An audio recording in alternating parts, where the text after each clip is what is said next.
Hey guys, Coach Sharp back here. We are jumping back into the same packet we've been working on. So now we are in the functions domain. Okay. It's got all those standards out in front of it. So again, y'all, there's a schedule. I realize I still didn't send it out yet. I will do that shortly. I might even do it before y'all actually see this video, before it gets posted on YouTube.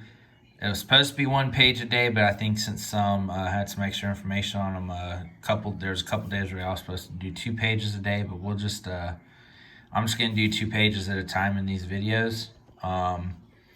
So I'm going to make at least a couple right now, at least get through the first 4 pages. I don't know about after that if I'll get up to date, but I'm trying to get caught up for y'all, I promise. So let's just jump in, okay? So first question says, which of these is not a function? The key concept here, if we remember it, let me actually see if it's on one of the standards. And if not, I will talk to y'all about it. Okay. There we go. It's actually the very first standard, okay? It says, understand that a function from one set, the input, to another set, the output. So a function with the input and output assigns each element of the domain. So each input, all the inputs are the domain, so each input exactly one element of the range. Again, each input value maps exactly to one output value, okay? If f is a function, x is the input, and f of x, which, again, we learned is the same thing as y, is the output, okay? So basically, again, every input has exactly one output, so every x can only go to one y. That's the idea here. So we got a couple different graphs, an equation, and then a set of coordinate points. If we look at the coordinate points, I have x of 5, 6, 7, and 8, right? So there's only one x, one of each x. It doesn't matter that 6 gives me 4 and also 8 gives me 4, okay? I can have 2 x's give me the same y, but I couldn't have the same x twice giving me 2 different y's. So I couldn't have 5, 3, and 5, 4. But I could have this, okay? So A is a function. B, so when we're graphing it, again, you can kind of look at the points. You could say, okay, so for my x value of 1, all right, I have this one point right here. Is this graph cross back over x at any other point? So is it going to loop back over here, or is it going to kind of loop back around here? All right, it's not. So when we're graphing it, again, it's called the vertical line test, if y'all remember us doing that. So if you can draw any vertical line and it touches the graph twice, it's not a function. So B checks out, okay? C, y equals 3x squared. All right, let's think about this one. If I plug in 1 squared is 1. 1 times 3 is 3, so y would be 3, right? I can't plug in 1 and get any number other than 3. So every x I plug in is going to give me exactly 1 y. So C is a function. But now let's look at D. Okay? D is a parabola. It's kind of been turned sideways, all right? If I look, I got 2 here. I got like 2, 1.5, and 2, negative 1.5. It fails. Again, it's not the point on the axis, but it's these other 2 points that are on the graph. It fails that vertical line test, okay? So it fails the vertical line test. I know it's kind of sloppy looking, but the answer is D. Okay? All right, question 2. Number of school buses needed to transport students on a field trip is given by the function f of x equals x plus 3 divided by 30, where x represents the number of students going on the trip. What is the domain for this function? So let's kind of, if you kind of really sat there and think about it, let's kind of analyze what this is before we answer it. Okay, the number of school buses, okay, is given by the function. So this function, whatever output we get tells us the number of school buses we need. Okay, so how do I figure out that number? Well, x is the number of students going plus 3. So x is the number of students, whatever the number of students is, plus 3 more people. So you would assume that those are the chaperones, right?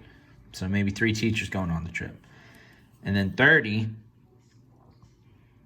so if you divide it by 30, that's presumably the number of students that can go on one bus, right?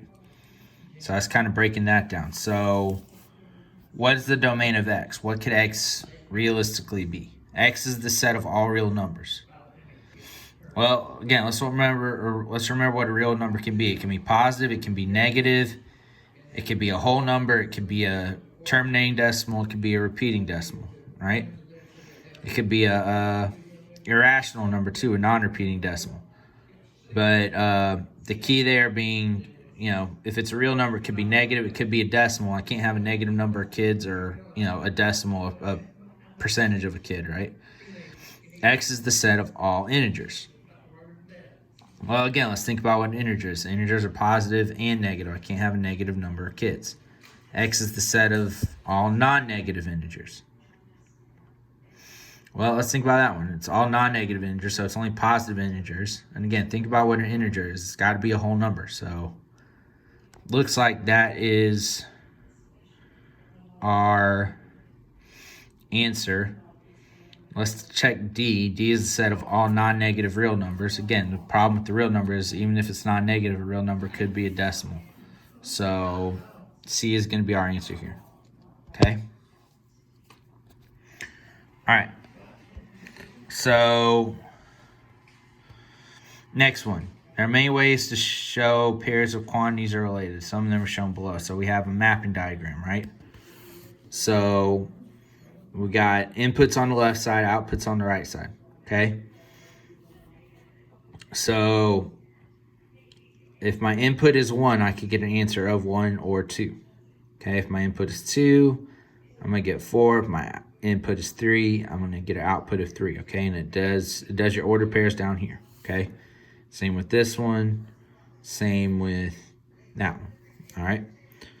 And I also got them written as a table of values, okay? So it's a mapping diagram, set of order pairs, or a table of values with your x and y. It's all, so this one are all the same. 2, 2, and 2 are all the same. 3, 3, and 3 are all the same. It's just showing you different ways you can see it, okay? And again, if you want to kind of talk about the idea we're talking about up there, which of these would be a function, okay? The first one's not a function because 1 could give me 2 different outputs, okay? 1 could give me output of 1, or 1 could give me output of 2. Same thing down here. It's all the same, okay? This one's not a function because 1 could give me 1 or 5, okay? 3 is a function. 1 gives me 1, 2 gives me 3, 3 gives me 5. 1 input gives me 1 output, okay? All right. We already actually did this one in the equations domain. So I'll run through it real quick just so you don't have to go back and look at it, okay? Manufacturer keeps track for monthly costs using a cost function, assigns the total cost for a given number of manufactured items.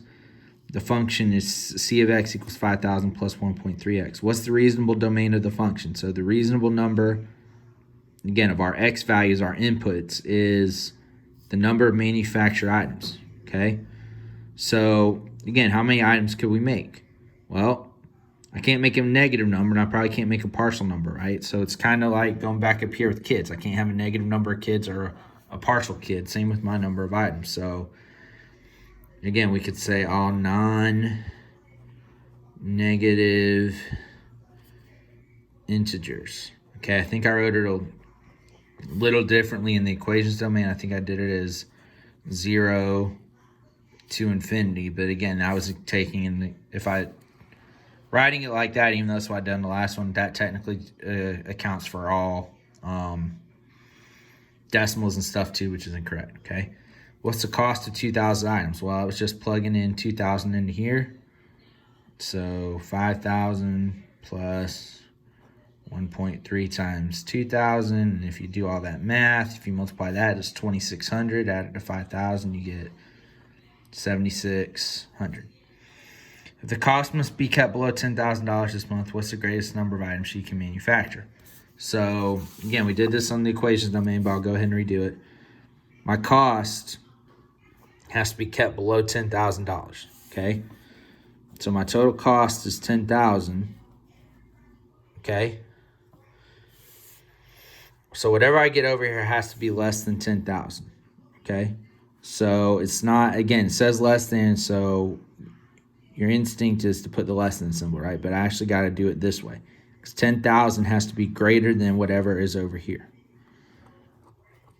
Okay? So even though this is inequality, I'm still going to solve it the same as I would if it was just a regular equation. So I'm going to subtract 5,000 from both sides. All right, I'm going to cross out that one. If I subtract over there, it's going to give me 5,000 is greater than 1.3x divided by 1.3. I have to try to remember what this was in my head. I could grab my calculator, I guess. So it's going to be 3,000. I'll just do my calculator. I think I tried to do that last time too. Oh, and what do you know? It's sitting right there in the calculator. Hadn't put anything in the calculator since I did that the last time. How about that? All right, 3846.15. So it is the fraction, or it is the decimal. So x has to be less than that. So she can make 38,000 or 3,846, because that would put her just under $10,000. All right. Next problem. Consider the first 6 terms of this sequence. All right. This is one we had last time too. So I got 1, 3, 9, 27, 81, 243. What is A1? What's the first term? A1 is 1. What is A3? What's the third term? 9. Okay, pretty simple. What's the reasonable domain of this function? Okay, so again, if you remember from last time, I said, well, it's counting your terms. So really it could be 1 to infinity, right? So, but if we're just looking at the numbers that were given, I think it did it specifically 1, 2, 3, 4, 5, 6. So we're only given 6 terms, okay? A1, A2, A3, A4, A5, A6. If the sequence defines a function, so again, what that means, if this sequence represents the outputs we would get from a function, what is the range? Again, our range would be our output. So it would be 1, 3, 9, 27, 81, 243. What's the common ratio of this function? So how am I going up every time? I'm multiplying by 3. Again, ratio, difference was adding and subtracting. Ratio was multiplying and dividing. So multiplying by 3, right? Okay. The function f of n equals negative 1 minus 4n represents a sequence. Create a table showing the first 5 terms of the sequence. Identify the domain and range of the function. So basically what we got to do is just plug in 1 through 5 in here and see what we get, right? So I'm going to kind of do it going across because that's the space I got, okay? So 2, 3, 4, 5. All right, so if I plug in 1, I'm going to get 1 minus 4 times 1.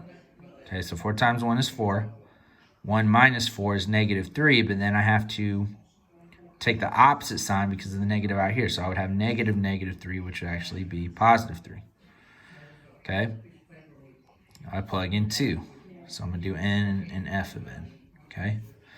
If I plug in 2, 1 minus 4 times 2. 4 times 2 is 8. 1 minus 8 is negative 7. But then it would change to positive 7. All right, plug in 3. 1 minus 4 times 3. 4 times 3 is 12. 1 minus 12 is negative 11. But then I would have to make it negative 11, which would be positive. Hopefully y'all are kind of picking up the pattern at this point. If you want to check the math, that's fine. But if I plug in 4, that's going to be 15. Then if I plug in 5, it's going to be 19, right? So the domain is going to be 1, 2, 3, 4, 5. It's my 5 terms. It's my inputs. That's what I plugged into the function.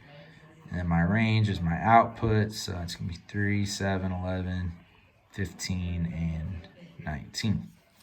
There we go. All right. Next problem. Look at the sequence in this table. So n is 1, a of n is negative 1. N is 2, a of n is 1. N is 3, a of n is 3. N is 4, a of n is 5, 5, and 7. All right. So which function represents this sequence? Okay. So we got to look at what's kind of the key here. What's it going up by every time? It's going up by 2, right? So this is the recursive.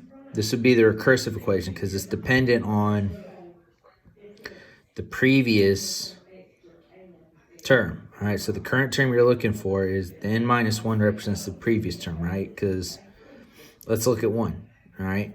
A of n, so this would actually be A2. Negative 1 would be, since n is 1, this would be A1, right?